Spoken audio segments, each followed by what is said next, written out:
उन्होंने कहा मेरा इसरो से बहुत पुराना नाता है। मैंने सोचा भगवंत माना, ये इसरो तो पढ़े लिखों का काम है, तो साइंसदानों का काम है। दिहाड़ी पे लेके जाते हैं, 400 का वादा करके ले जाते हैं, और उन्होंने करना क्या होता है, ये देखना होता है 5-6 मिनट के बाद मोदी साहब सांस कहां लेते हैं, थोड़ा सा गैप आता है तो उनका फर्ज ये होता है मोदी मोदी मोदी, उनको बोलना हाँ। और 5 तारीख को 3 नंबर वाला बटन दबा के कर देना भी हाँ। जो समझ गए वो ताली बजा दो, बाकियों को माफ है। बड़े बड़े मंत्री ले आए, बड़े बड़े मुख्यमंत्री ले आए, दिल्ली की गलियों में घूम रहे हैं। ऐसे नहीं होता भाई। हुकूमत वो करते हैं जिनका दिलों पर राज होता है, यूं कहने को तो मुर्गे के सर पे भी ताज होता है। जो शाख से टूटकर गिर जाएंगे, हम वो पत्ते नहीं जो शाख से टूटकर गिर जाएंगे। आंधियों को कह दो अपनी औकात में रहे। इधर तक पहुंचाओ, थोड़ा पता चले भी कुछ हो रहा है जंगपुरा में। इनकलाब इनकलाब भारत में। देखो, सबसे पहले इन्होंने बीजेपी वालों ने क्या किया, अरविंद केजरीवाल और मनीष सिसोदिया की जोड़ी को तोड़ने की कोशिश की। साहब को किसी ने बता दिया, लाट साहब बैठे हैं जो, उनको किसी ने बता दिया जी प्राइवेट स्कूलों में एडमिशन नहीं हो रही, सरकारी स्कूलों में बच्चे प्राइवेट स्कूलों से निकाल कर सरकारी स्कूलों में भर्ती करवाए जा रहे हैं, और सरकारी स्कूलों के बच्चे आईआईटी की, आईआईएम की, जेईई की परीक्षा पास कर रहे हैं। तो सर प्राइवेट स्कूल वालों से हमने जो ये कर रखा था काम, वो मना कर रहे हैं। अब वो कह रहे हैं हमारे कस्टमर कम हो गए। तो साहब ने पूछा किसने किया ये काम, वो बोले जी मनीष सिसोदिया ने। चलो उठा के जेल में फेंक दो। जेल में फेंक दिया। फिर एक दिन लाट साहब के पास कोई गया कि सर सरकारी अस्पतालों में बहुत अच्छा इलाज होने लगा है, फ्री इलाज होने लगा है। जो शीशे वाले हमने कमीशन पर बनवाए थे बड़े बड़े अस्पताल, जो जाते ही कहते हैं बहुत टाइम पे पहुंच गए हो, 5 लाख जमा करवा दो, बस सीधा सर्जरी करनी है, वो सर आनाकानी कर रहे हैं अब पेमेंट से। तो साहब ने पूछा किसने करवाया, बोले सतिंदर जैन ने। उठा के अंदर फेंक दो। सतिंदर जैन को अंदर कर दिया। फिर कहे जी राज्यसभा में हमारे खिलाफ बहुत बोलता है, पूरा देश उनको सुनता है, कौन है, संजय सिंह। उठा के अंदर फेंक दो। फिर बोले जी ये सबको डायरेक्शन कौन देता है, अरविंद केजरीवाल। उसकी नीयत साफ है, वो सारे कामों के लिए इनको कहता है कि कर दो काम कर दो काम, तो उठा के अंदर फेंक दो। भाई साहब सारे नेता हमारे उठा के अंदर फेंक दिए। तो इनको ये लगता था जब ये अंदर जाएंगे पार्टी टूट जाएगी और पार्टी के कार्यकर्ता जो हैं वो डिमोरलाइज हो जाएंगे। लेकिन मैं आप सबको इस बात के लिए धन्यवाद देना चाहता हूं कि उस संकट के समय आप लोगों ने जो जोश दिखाया और जो एकता दिखाई, और उनको यकीन नहीं हो पा रहा कि आज ये दिल्ली में आम आदमी पार्टी की टीम आज पहले से भी ज्यादा इकट्ठ हो रहे हैं, पहले से भी ज्यादा बड़ी सभाएं हो रही हैं। क्योंकि हम वो पत्ते नहीं जो शाख से टूटकर गिर जाएंगे, हम वो पत्ते नहीं जो शाख से टूटकर गिर जाएंगे। आंधियों को कह दो अपनी औकात में रहें। ये समझते थे ऐसे दबा लेंगे इनको, हम किसी और मिट्टी के बने हुए हैं भाई साहब, हम किसी और मिट्टी के बने हुए हैं। तो इसलिए आपके पास आया हूं चल के कि 5 तारीख को तीसरे नंबर पर बटन है, मशीन में तीसरे नंबर पर बटन है, लेकिन नतीजे में पहले नंबर पे आना है। ये याद रख लेना बस।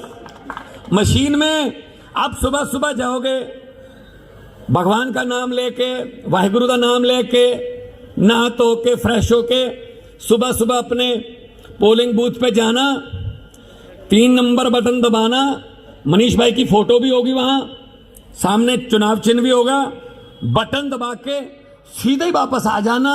किसी और बटन की तरफ देखने की हिम्मत मत करना, वरना आंखों में काला मोतिया भी उतर सकता है। इतने बेईमान लोग हैं ये, जिनकी फोटो मत क्यों देखें। अब जिस पंजाबी च कहते ने जेड़े रास्ते जाना ही नहीं ओदा पुछना ही क्यों, ओदे बारे पुछिए क्यों। तो इस करके तुहाडे कोले आया। इस इलाके बहुत सारे पंजाबी भरा रहिंदे आ, और पंजाबी जिथे खड़ गए, जिथे अड़ गए बस। सत श्री अकाल। सानू साडे गुरुआं ने, सानू साडे शहीदां ने सच्चाई दे रस्ते ते चलण दी प्रेरणा दित्ती है। सानू साडे गुरुआं ने 10 नौहां दी किरत करके नाम जपण दी ते वंड छकण दी सानू प्रेरणा दित्ती हुई है। असीं उस मिट्टी दे। सो वीरो, पंजाब दे विच आम आदमी पार्टी सरकार बनी 2015 च तुसीं इत्थे जाग लाया। ਉਹ ਸਿਆਣੇ ਕਹਿੰਦੇ ਆ ਕਿ ਦਹੀਂ ਜਿੰਨਾ ਮਰਜ਼ੀ ਜਮਾਉਣਾ ਹੋਵੇ ਜਾਗ ਦਾ ਤਾਂ 1 ਚਮਚਾ ਚਾਹੀਦਾ ਹੁੰਦਾ। तो ਅਸੀਂ ਦਿੱਲੀ ਤੋਂ 1 ਚਮਚਾ ਜਾਗ ਦਾ ਲੈ ਲਿਆ, ਅਸੀਂ ਪੰਜਾਬ 'ਚ ਦਹੀਂ ਜਮਾ ਲਿਆ 2022 'ਚ। ईमानदारी का दही उत्थे भी जम गया।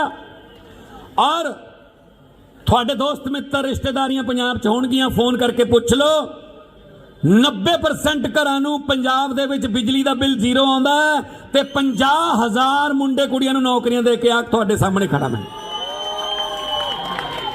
1 रुपया भी किसी का रिश्वत का लग्या होवे जां कोई सिफारिश लाउणी होवे तां फोन करके पूछ के लांबा दे दिओ मैनूं कि जी 1 रुपया लग गया सी।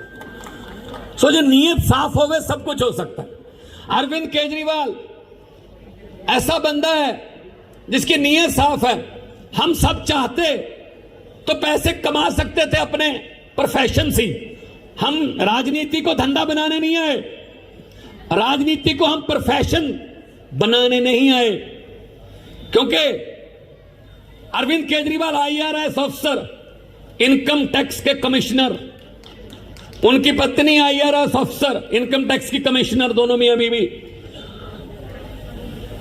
मनीष सिसोदिया जी बड़े पत्रकारों में नाम, बड़े पत्रकारों में उनका नाम था। मैं, आप मुझे जानते हो बहुत देर से, पहले पंजाबी में फिर लाफ्टर चैलेंज के जरिए, मैं बहुत बड़ा कलाकार था। मुझे क्या कोई कमी थी? मैं कौन सा फेल कलाकार था कि उधर फेल हो गया इधर आ गया? कोई कमी नहीं थी। पैसे कमाने होते तो अपने अपने प्रोफेशन से कमा लेते, लेकिन देश लुटता नहीं देख सकते थे हम। हमारे सामने देश लुट रहा था, इसीलिए हमें आना पड़ा। फिर इनको पेट में दर्द हुआ कि ये क्यों आ गए? ये आम घरों के बेटे बेटियां मंत्री बन गए, मुख्यमंत्री बन गए, डिप्टी CM बन गए। यहां तो हमारे बेटे बेटियां बैठते हैं इन कुर्सियों पर, ये क्यों आ गए? फिर इन्होंने गालियां देनी शुरू की हमें। ये बहुत, केजरीवाल तो पता नहीं क्या क्या गालियां उनको देते हैं। वो सुबह उठ के गालियां देनी शुरू करते हैं। उनके पास गाली गलोच है, हमारे पास अस्पताल स्कूल हैं। हम लड़ाई की बात नहीं करते, हम पढ़ाई की बात करते हैं। देश के क्रांतिकारी शिक्षा मंत्री के तौर पे काम किया। हमने इनकी टीम यहां से लेके गए, हम पंजाब में इनको स्कूल दिखाए, तो इन्होंने कहा ये तो दिल्ली से थोड़ा आसान ही काम है, दिल्ली में जगह की कमी है, दिल्ली में स्कूल ऐसे हैं, पंजाब में स्कूल ऐसे हैं, हमारे पास जगह बहुत है। तो हमने ग्राउंड बना दिए, स्विमिंग पूल बना दिए, हमने स्कूल ऑफ एमिनेंस बना दिए। पहली बार हुआ है कि हमारे पंजाब के सरकारी स्कूलों से 158 बच्चों ने IIT का एग्जाम क्लियर किया है।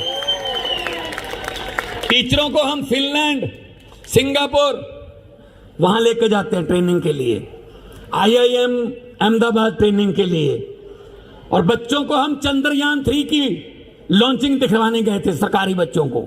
और फर्स्ट कौन आते हैं हमारे पंजाब में, चाहे वो बोर्ड के जितने भी एग्जाम हैं, 8वीं का, 10वीं का, 12वीं का, फर्स्ट आते हैं सरकारी स्कूलों के बच्चे, और उनमें ज्यादातर लड़कियां फर्स्ट आती हैं। हमारे बेटे बेटियां हमारी जो वो फंस जाते। तो ये नीयत का काम है भाई साहब, वरना कुछ भी करे कहते रहो। 10-11 साल से दिल्ली में मोदी जी की भी सरकार है ना, लॉ एंड ऑर्डर उनके पास है और कई डिपार्टमेंट उनके पास है। क्या कर दिया 11 साल में, कुछ दिखा दें। 11 साल में 2023 तक, लगभग 2023 तक एमसीडी उनके पास रही। तो एमसीडी में क्या कर दिया हमें बता दें।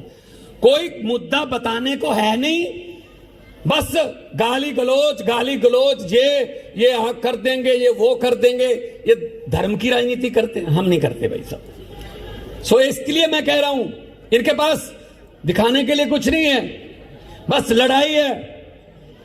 मैंने पूरी दिल्ली घूमी है, मुझे पता चल गया बीजेपी के पास कोई एजेंडा नहीं, कांग्रेस का पूरी दिल्ली में मैंने देखा झंडा नहीं, और केजरीवाल जैसा किसी के पास डंडा नहीं।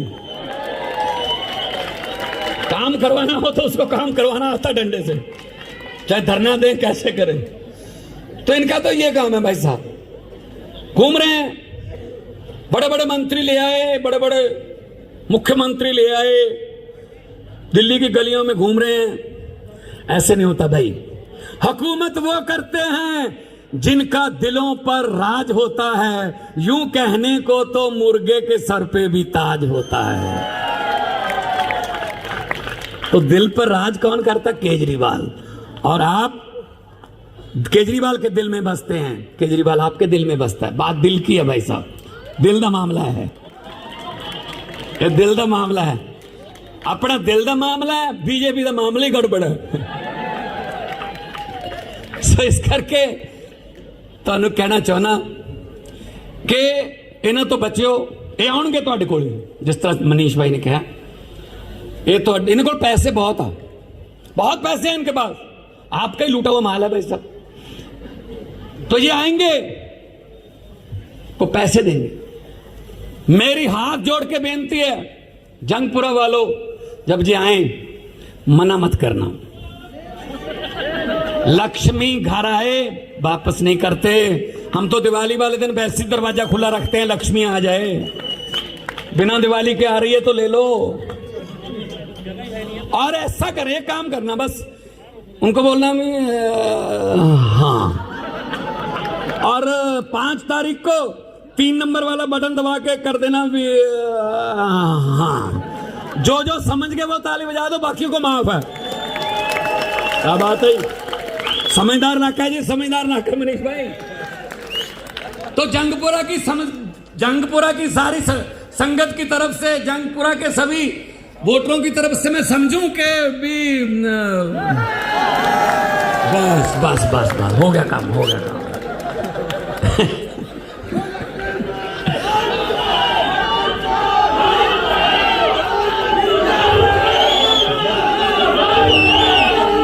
युद्ध ही फर्क होता है। देखो, ये जो नारे लगा रहे हो खुद लगा रहे हो, ये भड़ास है, 75 सालों की भड़ास निकल रही है।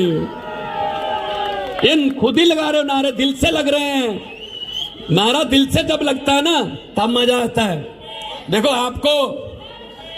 आपको हम दिहाड़ी पे नहीं लेके आए, कोई लालच देके नहीं लेके आए, आप खुद आए हो।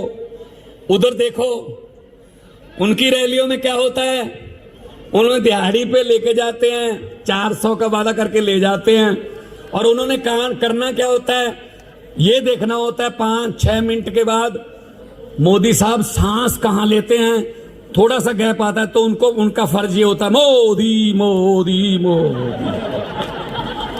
और बाद में दिहाड़ी भी नहीं देते यार, कब रो रहे थे बेचारे, कहते दिहाड़ी नहीं दी हमें। मैंने कहा 2-4 बार और कह देते शायद बन जाता काम यार। तो फर्क होता है ये नारे लगने में और वो नारे लगने में, फर्क है। पिछली बार 2020 में रामलीला मैदान में रैली की मोदी जी ने, तो मैं भी यहीं था, प्रचार कर रहा था मैं भी, तब मैं एमपी था। दिन में मैं पार्लियामेंट जाता था, शाम को आपके भी यहाँ आया था, भोगल में भी आया था पिछली बार। तो हम टीवी पे बैठ के देख रहे थे, बहुत कट था, बहुत बड़ी रैली थी। तो जब नारे लगे तो नारे मैंने सुने, तो मैंने अरविंद जी को कहा, मैंने कहा अरविंद जी मुख्यमंत्री बनने की तैयारी कर लो। जीत जाएंगे, आप मुख्यमंत्री बनोगे। कहते आपको कैसे पता चला? मैंने कहा जी नारे सुन के बताया मैंने आपको। कहते नारे तो यार, नारे तो ठीक लग रहे हैं। एक मिनट, नारे तो ठीक लग रहे हैं यार। मैंने कहा नारे ठीक लग रहे हैं, लेकिन नारे लगाने का अंदाज से पता चल जाता है कि कैसे आए हैं। कहते कैसे? स्टेज से नारा लग रहा था हर हर मोदी, और लोग नारा लगा रहे थे हर हर मोदी। मैंने कहा सर हाथ ऊपर जा रहा है, गर्दन नीचे जा रही है, दिहाड़ी पे आए हैं, ये नहीं वोट डालेंगे इनको भाई साहब। वही वाली बात है। अब आपके जो नारे हैं ये ऐसे हैं, गर्दन ऊंची है, ठीक है ना, तो ये दिल से है, ये फर्क होता है।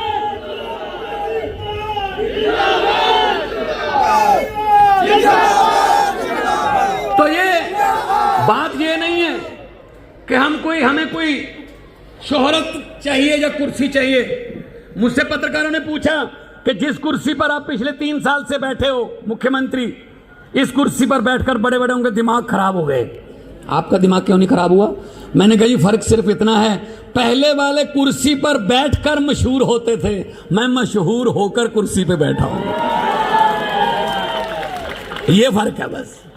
सो हमें कुछ ये नहीं चाहिए। मैं पंजाबी दे विच एक तो चीज सुनाना। मेरे वर्गे कमले नू, मेरे वर्गे पगले नू किसी ने कहा, जिन्ना समा तू इधर लाया अपने कम कारती ला लेंदा, जिन्ना समा तू इधर लाया अपने कम कारती ला लेंदा, हुण तक तू मेरा मित्रा पैसे बहुत कमा लेंदा, पैसे नाल पोजीशन बनदी, कोई कारोबार चला लेंदा, धनिया दी सूची विच तू भी अपना नाम लिखवा लेंदा। अगे जवाब आया, गल तां तेरी ठीक है मित्रा, मैं पैसे बहुत कमा लेंदा, धनिया दी सूची विच मैं भी अपना नाम लिखवा लेंदा, पर रुखां नाल शामां मिटदियां ये समा सब नूं ढा लेंदा, किन्ने धनी हो तुर गए, कौन किसे दा नाम लेंदा, कौन लिखदा फिर सच्ची गुरबाणी, जे नानक हट्टी पा लेंदा। अगर गुरु नानक देव जी दुकान खोलकर बैठ जाते तो फिर उदासियां करके सच का होका कौन देता पूरी दुनिया में पैदल जाके? तो फिर अगर गुरु नानक देव जी दुकान पर बैठ जाते, पंजे से पहाड़ कौन रोकता, सज्जन ठग जैसों को कौन सुधारता, मलिक भागो और भाई लालो की रोटियों के बीच में से फर्क कौन निकालता, कौन सी हराम की कमाई है, कौन सी हक हलाल की कमाई है। हर बात पैसे के लिए नहीं होती भाई साहब। तो पत्रकारों ने मुझसे पूछा 2022 में कि आपने 2020 में दिल्ली में और 2022 में पंजाब में ये बीजेपी की आंधी को कैसे रोक दिया? मैंने कहा इसमें तो कोई रॉकेट साइंस नहीं है। कितनी बताई तो सही ना, देखो पंजाब में रोक दिया आपने। पंजाब में पता हो कि बीजेपी की कितनी सीटें हैं? 117 में से 2। चाहे तो स्कूटर पर बैठकर भी विधानसभा आ सकते हैं। तो बोले कैसे रोक दिया दिल्ली में और पंजाब में आपने बीजेपी की आंधी को, कैसे रोक दिया? अभी भी पत्रकार खड़े हैं, उनको बता देता हूं, कोई रॉकेट साइंस नहीं है। मैंने पत्रकार से पूछा, मैंने कहा बीजेपी का चुनाव चिन्ह क्या है? बोले कमल का फूल। मैंने कहा आम आदमी पार्टी का चुनाव चिन्ह क्या है? बोले झाड़ू। मैंने कहा कमल का फूल कहाँ उगता है? बोला कीचड़ में। मैंने झाड़ू का क्या काम है? बोला कीचड़ की सफाई करना। मैंने कहा हमने झाड़ू से कीचड़ साफ कर दिया, पंजाब और दिल्ली में कमल उगे ही नहीं भाई साहब, आप भी सफाई कर दो। और हमारा तो चुनाव चिन्ह ऐसा है कि किसी को बताने की जरूरत नहीं, माए बहनों को तो बताने की बिल्कुल ही जरूरत नहीं। ये तो सुबह सुबह 5 बजे अंधेरे में भी ढूंढ लेती हैं घर पे, कहां कहां झाड़ू पर। आप खुश मत होइए, जरूरत पड़े तो इस समय भी ढूंढ लेती हैं कहां पड़ा है, करता सफाई है वो। तो इस झाड़ू से पहले हम सिर्फ दुकान या मकान साफ करते थे, अब अरविंद केजरीवाल की अगुवाई में इस झाड़ू से पूरा हिंदुस्तान साफ किया जाएगा भाई साहब, पूरा हिंदुस्तान साफ करेंगे। तो आओ इकट्ठे होकर जंगपुरा की जंग को जीते। आओ इकट्ठे होकर हमारे वोट को खरीदने वालों को और हमें बिकाऊ समझने वालों को जवाब दे दें कि हम बिकाऊ नहीं है। हम तुम्हारी जैकेट से, हम तुम्हारे जो 1100 रुपये बांट रहे हैं, अब मेरे भी 32 दांत हैं, मेरी बात कई बार सही हो जाती है। मेरी माँ भी मुझे कहती रहती है बेटा थोड़ा ध्यान से बोला कर, तेरी बातें सच्ची हो जाती हैं। मेरे मुंह से कल परसों निकल गया एक टीवी की इंटरव्यू में, मैंने कहा जो जूते बांट रहे हैं ना, यही जूते उनको पड़ेंगे। मैंने कहा अब देखना। तो ये भाई साहब लोकतंत्र है, लोकतंत्र में लोग बड़े होते हैं, नेता बड़े नहीं होते हैं।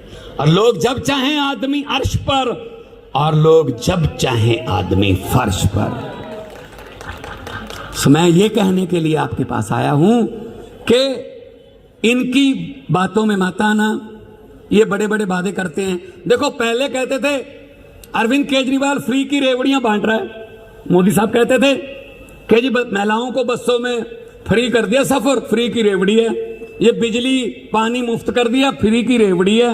ये स्कूलों में कोई फीस नहीं लगती, फ्री की रेवड़ी है। इलाज फ्री कर दिया, ये फ्री की रेवड़ी है। ये बुजुर्गों का इलाज करवा रहा है, जब बुजुर्गों को तीर्थ यात्रा पे लेके जा रहा है, फ्री की रेवड़ी है। जब इनको किसी ने बताया, वैसे आमतौर पे ये सुनते नहीं किसी की, लेकिन कोई आ गया होगा बेचारा, किसी ने बताया सर केजरीवाल ने 2100 रुपया अनाउंस कर दिया और ये तो महिलाएं तो धड़ाधड़ रजिस्ट्रेशन करवा रही हैं, क्योंकि केजरीवाल पर यकीन है कि वो 2100 देगा। वो ऐसे बात कहता नहीं है, हवा में नहीं छोड़ता। तो उन्होंने कहा फिर हम क्या करें? कहते फिर 2500 कर दो। तो 2500 कर दिया भाई साहब बीजेपी वालों ने। मुझे ये बता दीजिए, या आप बीजेपी वालों से पूछ लीजिए कि जब अरविंद केजरीवाल करता है तो अरविंद केजरीवाल लोगों का टैक्स का पैसा लोगों को देता है तो कहते हो फ्री की रेवड़ी। ये 2500 वाला पापड़ कहां से लाए हो? अब 15 लाख आ गया, पहले 15 लाख आ गया, काला धन आ गया, 2 करोड़ नौकरी हर साल मिल गई। तो यकीन ही नहीं है, यकीन ही नहीं है। जब कुछ किसी भी बात को, हमारे प्रधानमंत्री जी तो किसी भी बात को कहीं से भी जोड़ देते हैं। मुझे एक टीवी इंटरव्यू में कहते हैं ये हमारा रैपिड फायर राउंड है, इसमें हम अभी आपको एक नेता का नाम लेंगे और अभी आपने उसके बारे में कुछ बोलना, चाहे शेर बोल दो, चाहे कुछ भी बोल दो। उनका चलो जी। कहते जी सुखबीर सिंह बादल। मैंने कहा जी पहाड़ों वाले स्कूलों में पढ़े हैं, पंजाब भी ना लिखनी आती है ना पढ़नी आती है, पंजाब का राजा बनना चाहते हैं, ये हो नहीं सकेगा। कहते जी कैप्टन अमरिंदर सिंह। मैंने कहा जी राजा लोग हैं, महलों में रहने वाले लोग हैं। जब मुगलों का राज था मुगलों के साथ थे, जब अंग्रेज़ों का राज था अंग्रेज़ों के साथ थे, जब कांग्रेस का राज था कांग्रेस के साथ थे, जब अकालियों का राज था तो अकाली दल के साथ थे, आजकल बीजेपी का राज है तो बीजेपी के साथ है सर। तो लोगों के साथ तो कभी हुआ ही नहीं है। बोले अरविंद केजरीवाल। मैंने कहा जी भगत सिंह का शेर याद आता है कि इस कदर वाकिफ हो गई है मेरी कलम मेरे किरदार से, इस कदर वाकिफ हो गई है मेरी कलम मेरे किरदार से कि इश्क भी लिखना चाहता हूं तो इनकलाब लिखा जाता है। बोले जी अपना नरेंद्र मोदी। मैंने कहा जी किसी भी बात को किसी भी बात से कहीं से भी जोड़ तोड़ के बोल देते हैं, साथ में कहता मैं गारंटी देता हूं, और कहते हैं मेरा पुराना नाता, हर बात से कह देते हैं। कहते कैसे? मैंने कहा पिछले दिनों चंद्रयान की जो थी ना लॉन्चिंग, वहां पे प्रधानमंत्री जी गए और लाइव चल रहा था। मैंने कहा मैं भी देखूंगा भाई, देश का चंद्रयान जा रहा है, चांद की तरफ जा रहा है देश। तो वहां उन्होंने प्रधानमंत्री जी ने भाषण दिया कि मेरा, वो इसरो वाले करते हैं ना, वो इसरो श्रीहरिकोटा से, तो उन्होंने कहा मेरा इसरो से बहुत पुराना नाता है। मैंने सोचा भगवंत माना, ये इसरो तो पढ़े लिखों का काम है, तो साइंसदानों का काम है, और साइंस वैसे भी साइंस का विषय 10वीं के बाद शुरू होता है, तो इनका क्या नाता भाई इसरो से? मैंने कहा कैसे जोड़ेंगे नाता? कहते जब मैं पढ़ाई करता था स्कूल में, 3री 4थी कक्षा में पढ़ता था, तो पढ़ाई में मेरा हाथ तंग था। हर टीचर सबसे पहले आके क्लास में मुझे कहता था तू अब इसरो में बैठ, अब इसरो में, अब इसरो में, अब इसरो में। इसरो से मेरा पुराना नाता है। क्या करें भाई साहब, देश के पल्ले पड़ गए, क्या करें अब? करें क्या? मुझे ये तो बता दो करें क्या भाई, सुनना पड़ेगा अब। कहते नाली के पानी की गैस से चाय बन सकती है।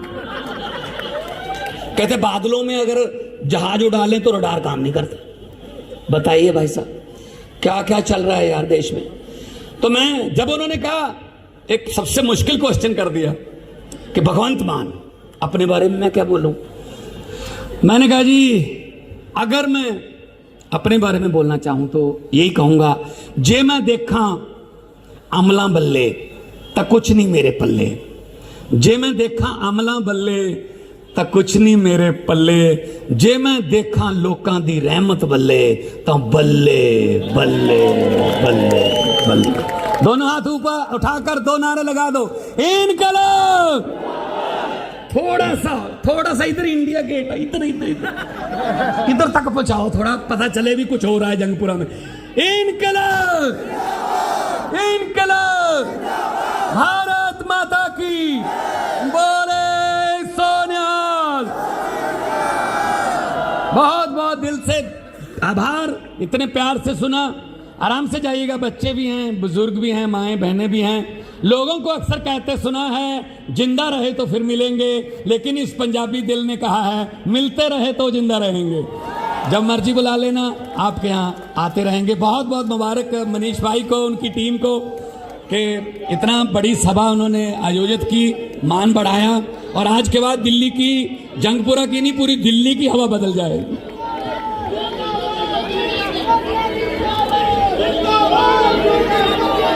छोड़